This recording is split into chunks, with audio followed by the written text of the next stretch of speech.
One of the mind-blowing idea about the universe is that it has created a part of itself through which it can observe and understand itself. And yep, I means the human beings. When you are looking at the night sky, it's actually the universe looking itself through you. Well, about 4.6 billion years ago, the universe was filled with gases, dust, galaxies, and stars, and eventually a key event happened. A massive star explodes near our region, and that explosion, of course, result in release of elements like oxygen, silicon, iron, carbon, and more. Now these are the raw ingredients for the planets and lives. Now these ingredients, these elements were floating in the space and were mixing with the other dust particles and gases.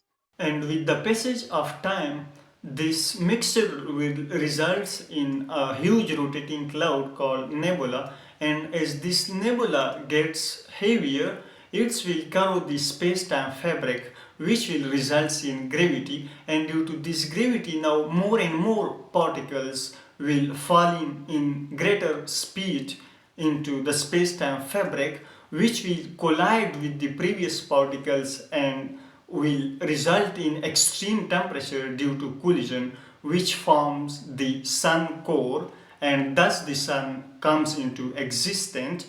Now the leftover particle were rotating around the sun because of the gravity and then became the planets. The earth was one of them, but for the first time earth was a melted rock.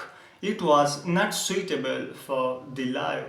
Rainfalls for the millions of years cool the earth and form the oceans. Now the criteria of life exist on the earth, so we have a chemistry kit for the life on the earth now.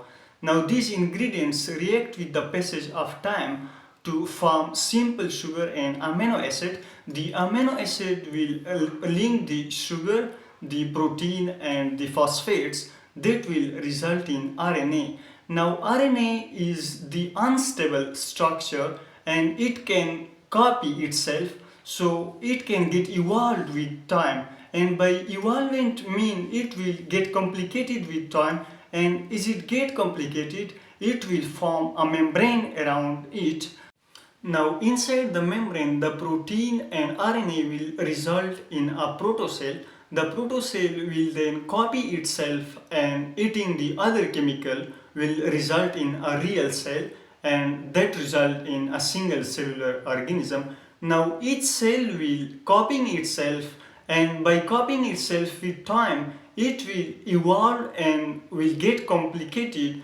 As the cell will get evolved, so the RNA in the cell will also get evolved and become a DNA. Now DNA is like a permanent blueprints for the organism, and that's why the organism right now not changing too much, not evolve too much with the passage of time, like because the DNA is now fixed, it not change too much, like the change occur in DNA is a very little, like the humans can change with the millions of years a little bit in the existing world right now, but not can change too much. Now most of the people think that we have evolved from the monkeys, but it's actually not true. When you think back, when single cell was present, there was not only one cell,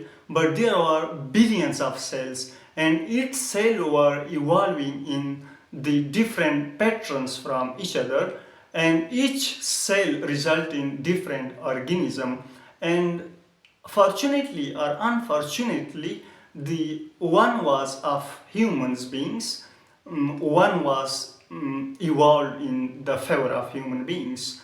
But the reason we look similar to the monkeys is that the cell that was growing, that was evolving for in the favor of monkeys, and that was evolving in the favor of humans were slightly different from each other, were matched to each other, and that's why we are matching in structure to each other.